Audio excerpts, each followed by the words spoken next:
Hello, my name is Robert DeChico. This is my final project for Ed 512, Differentiated Instruction. I'm a student at Arcadia University studying for my master's degree in education with a mathematics focus. This presentation focuses on what is differentiated education, and secondly, how to use differentiated education in the classroom. This is an overview of where we will be going in this presentation. I'll give you a moment to read through our topics. Moving forward, I will abbreviate differentiated education to DI. We will be looking at theories behind DI.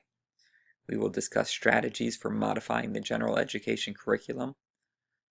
We will look at an idea called universal design for learning. And lastly, we will discuss social skills and behavior.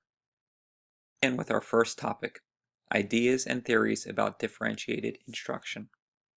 Teachers have a fear of differentiating their instruction. A common fear for these teachers is planning time. Teachers often feel that they don't have enough time to plan, let alone to plan multiple activities. Yet we will see in this presentation that there are many teacher-friendly yet effective ways to differentiate. This quote that you see here from Carol Ann Tomlinson sums up what DI is.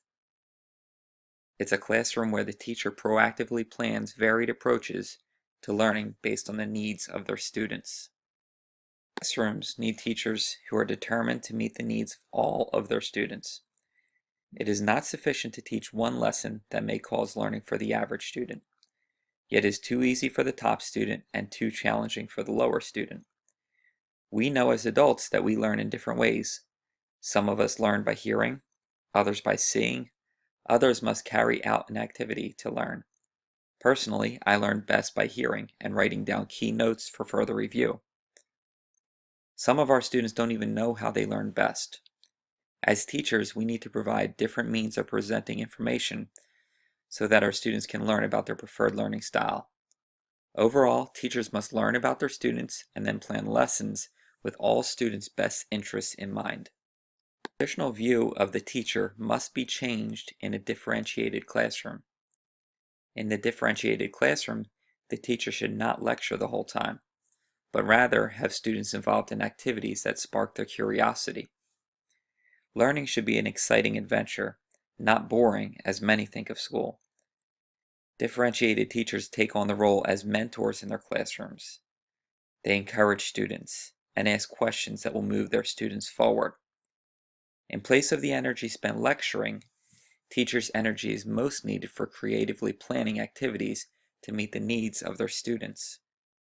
I included a few quotes based on the research about DI. The word varied comes up 3 times out of 4 in these quotes. Variety of strategies, varied needs, various learning styles. The literature states that there is an importance for more than one type of learning experience to be given. If we had a world with one type of learner, then one type of lesson would be great. But we teach in classrooms with many types of learners, so many types of learning opportunities must be provided. Now that we have discussed what differentiating is, we will now look specifically at the 3 aspects of teaching that must be differentiated. These will be differentiating the content, differentiating the process, and differentiating the product. 2 options when it comes to differentiating content. We can adapt what we teach, or we can modify how we give students access to what we want them to learn.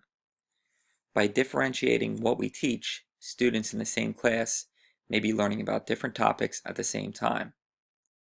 Modifying access means giving students the same assignment, yet modifying the ways in which they are able to complete the assignment. Teachers must be mindful to students' readiness levels before giving an assignment. The assignment may be too easy or too hard. Teachers should also create lessons that meet students' preferred modes of learning. Strategies for differentiating the content include developing a learning contract with students, having mini lessons for specific groups of students, and incorporating support systems like audio-video recorders, note-taking organizers, and highlighting.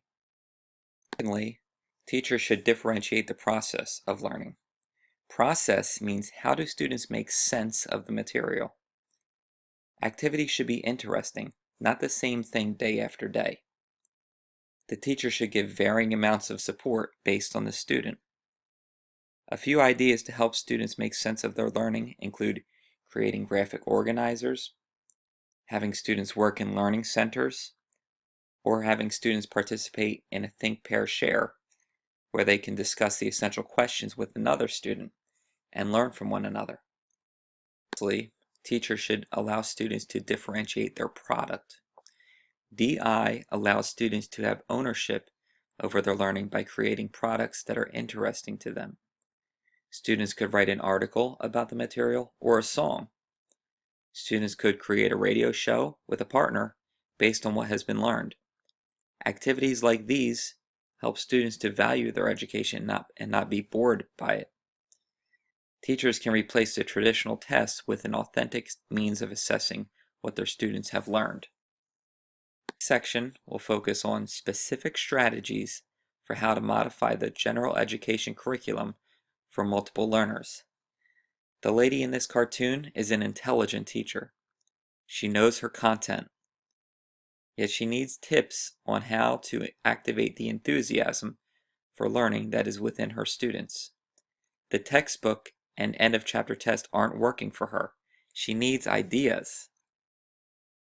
Differentiated teachers have options that don't require staying up all night to create.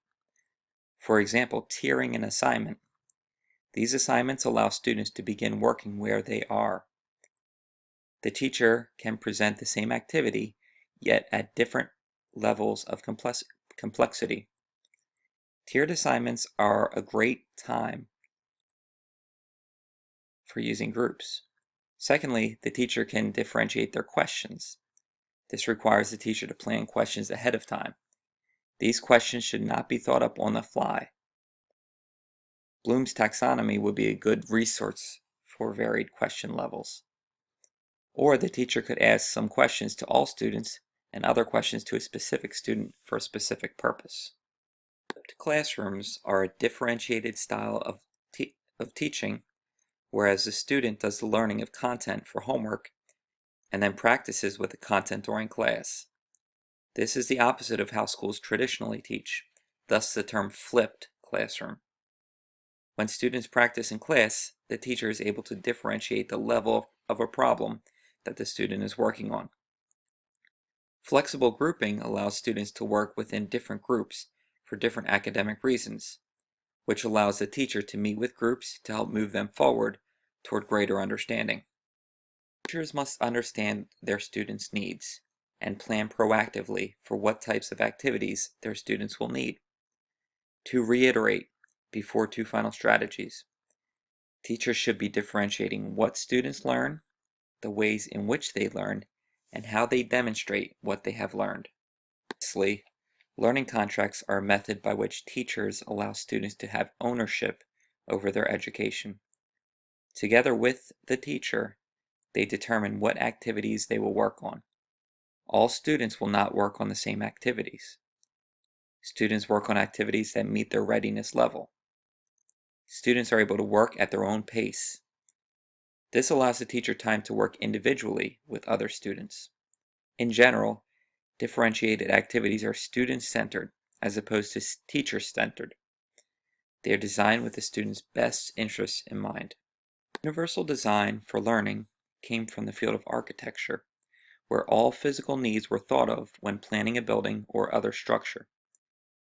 This idea was brought over to the field of education and represents planning instruction with all learners in mind from the beginning, as opposed to teaching and then determining who needs what. The term UDL in place of Universal Design for Learning. UDL deals with accessibility of the curriculum to everyone, and for that matter beyond the curriculum, the entire scope of school life becoming accessible to everyone. Students should have a way of feeling welcome within their school and within their learning. Within UDL, teachers should consider multiple means of representing the material, ways in which students engage with the material, and the ways in which students express their knowledge from the material.